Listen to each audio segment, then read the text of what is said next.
Begin the second half with the Israel-Gaza violence, where Israel has declared a state of war as fierce fighting continues in several areas across southern Israel, a day after Hamas' surprise attack on Israel. Hezbollah has claimed responsibility for mortar strikes from Lebanon into occupied Shebaa Farms. Israel says it has responded with artillery strikes.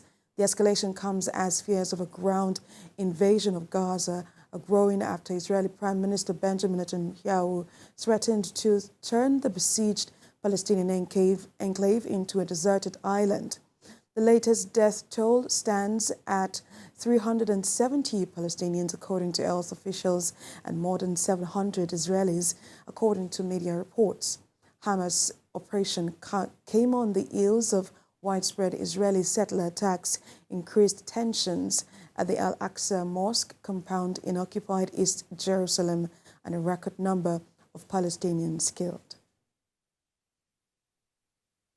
Well, for more on this conflict, let's bring in a lecturer of politics and international relations, Bola Adediro. He joins us live Skype from the United Kingdom. It's good to have you join us on TVC News at 10. Sadly, in about 40 hours, we've seen hundreds of Israelis and Palestinians die. When you heard the barrage of artillery leveling buildings in Israel and now Israel's retaliatory attack, what are your thoughts on this?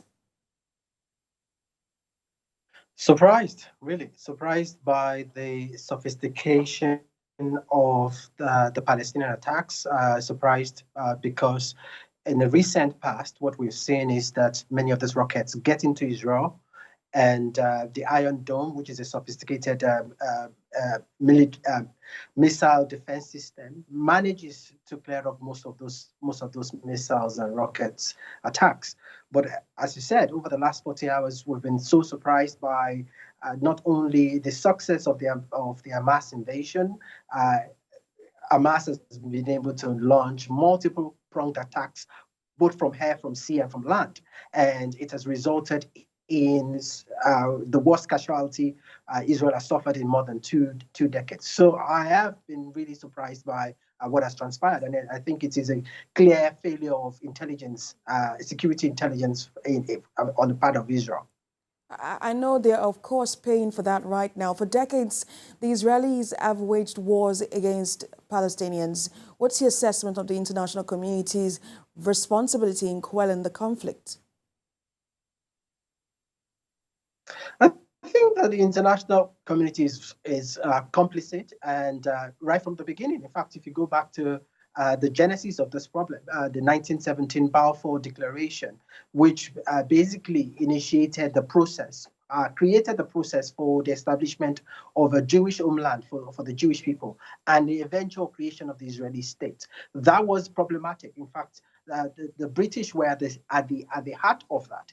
And then over the years, what we have seen also is the international support, especially from the part of the US, providing military aid to the state of Israel and creating the conditions and helping create the conditions that we currently see in places like Gaza and places like West Bank.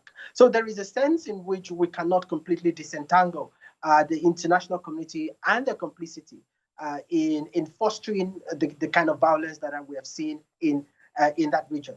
But at the same time, if one also wants to be very balanced, there are also members of the international community, especially Arab states, who have also foiled and pushed the cycle of violence. Don't forget that when Israel declared independence in 1948, Arab countries invaded Israel immediately, and there were several wars fought, the Yom Kippur War and several military expeditions between Arab states and Israel. So on both sides, there have been sort of a contribution towards the violence in that region by the international community.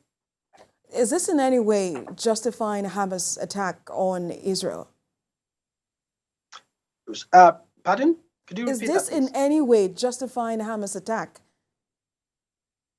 I don't think that there is a sort of any justification for the killing of civilians, although millions of people in the world would have sympathy for the Palestinians just because of the kind of the state of apartheid that is going on in that region.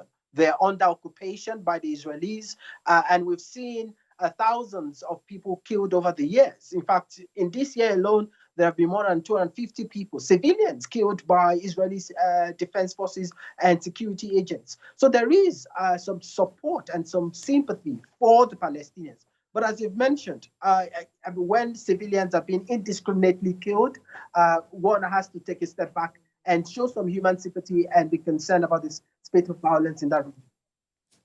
In your final thoughts, what would you say would stop this vicious cycle of killings and attack on both sides? I think that there have been multiple peace processes that have been suggested over the years. The Trump peace plan, even though it was a peace plan that did not involve or did not include the Palestinians, there have been the Camp David Accords. There have been one state, two-state solutions. There have been multiple peace processes. But I think what is most important at this moment is the election of the emergence of moderate centrist politicians on both sides. Gone are the days where we had elder state individuals within Israeli politics who were not right-wingers, who were committed to a peace process. What we've seen in the last few years, in fact, this present Israeli state, Israeli government is actually one of the most right-wing in history. Ultra-nationalist, ultra-religious groups have formed government.